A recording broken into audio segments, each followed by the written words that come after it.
Hi hello అందరికీ నమస్తే, welcome back to my YouTube channel. ఈరోజు నేను మీకు ఈ వీడియోలో ఒక మంచి రసం రెసిపీ అయితే చూపించబోతున్నాను.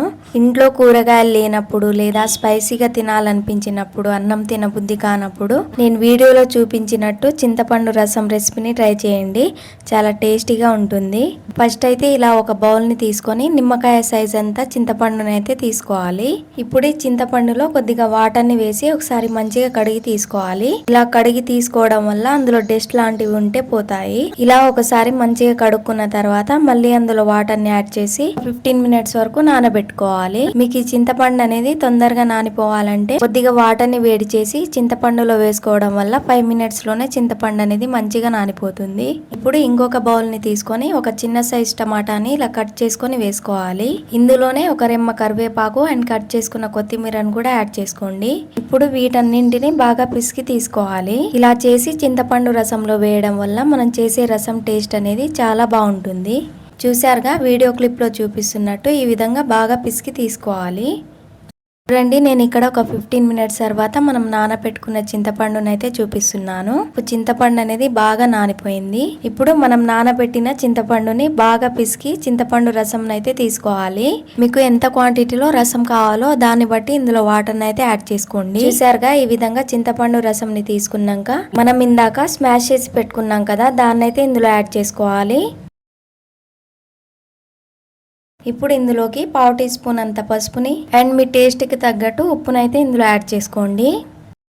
ఇప్పుడు దీన్ని ఒకసారి బాగా కలిపి పక్కనైతే పెట్టుకోండి. మనం చేసే ఈ రసం అనేది టేస్టీగా రావాలంటే ఇందులో ఒక పొడిని అయితే ప్రిపేర్ చేసుకోవాలి. ఈ విధంగా పొడిని ప్రిపేర్ చేసుకొని రసంలో వేసుకోవడం వల్ల రసం టేస్ట్ అనేది చాలా బాగుంటుంది. ఫస్ట్ అయితే ఒక మిక్సీ జార్ తీసుకొని అందులో ఒక రెమ్మ కరివేపాకు, 6 నుంచి 7 పొట్టు తీసేసిన వెల్లుల్లిపాయల్ని, టేబుల్ స్పూన్ జీలకర్ర అండ్ 2 టేబుల్ స్పూన్ మిరియాలను అయితే యాడ్ చేసుకోవాలి. ఇంటిని యాడ్ చేసుకున్న తర్వాత వీడియోలో చూపిస్తున్నట్టు మెత్తని పొడి లాగైతే మిక్సీ పట్టుకోవాలి. ఇప్పుడు స్టవ్ ఆన్ చేసుకొని కడాయి పెట్టుకున్న తర్వాత కడాయిలో ఒక 2 టేబుల్ స్పూన్ ఆయిల్ అయితే యాడ్ చేసుకోవాలి. ఆయిల్ ని యాడ్ చేసుకున్న తర్వాత తాలింపు గింజలను అయితే ఆయిల్ లో వేసుకోవాలి. ఇందులోనే పొడవుగా కట్ చేసుకున్న ఉల్లిపాయలను అయితే యాడ్ చేసుకోండి. మీ దగ్గర పచ్చిమిర్చి ఉంటే పచ్చిమిర్చిని కూడా ఇందులో యాడ్ చేసుకోవచ్చు. అండ్ ఇందులోనే కొద్దిగా కరివేపాకును కూడా యాడ్ చేసి ఒకసారి బాగా కలుపుకోవాలి. మనకి ఆనియన్స్ అనేవి ఫ్రై అవ్వాల్సిన అవసరం లేదండి. ఇప్పుడు ఇందులోకి మనం గ్రైండ్ చేసి పెట్టుకున్న పొడిని అయితే యాడ్ చేసుకోవాలి. ఈ విధంగా పొడిని ఆయిల్లో వేయించడం వల్ల మనకి రసం టేస్ట్ అనేది చాలా బాగుంటుంది. అందుకనే మనం గ్రైండ్ చేసి పెట్టుకున్న పొడిని అయితే ఇందులో యాడ్ చేసి ఒక 2 మినిట్స్ అయితే మంచిగా ఫ్రై అవ్వనివ్వాలి. ఒక 2 మినిట్స్ ఈ పొడి అనేది ఫ్రై అయ్యాక మనం పక్కన ఉంచుకున్న చింతపండు రసం అయితే ఇందులో యాడ్ చేసుకోవాలి. ఇలా చింతపండు రసాన్ని మొత్తం యాడ్ చేసుకున్నాక ఒకసారి బాగా కలిపి లైట్ గా ఉడికేంత వరకు ఉడికించుకోవాలి.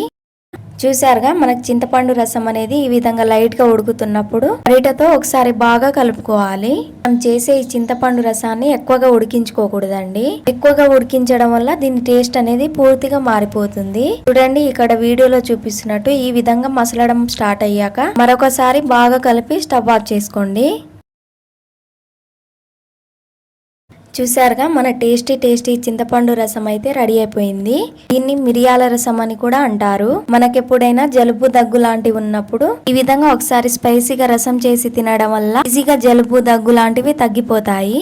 అంతేకాదండి, మీకు ఎప్పుడైనా అన్నం తినబుద్ధి కానప్పుడు, ఇంట్లో కూరగాయలు లేనప్పుడు లేదా సైడ్ డిష్ లోకైనా ఈ విధంగా రసం ని చేసుకొని తినండి.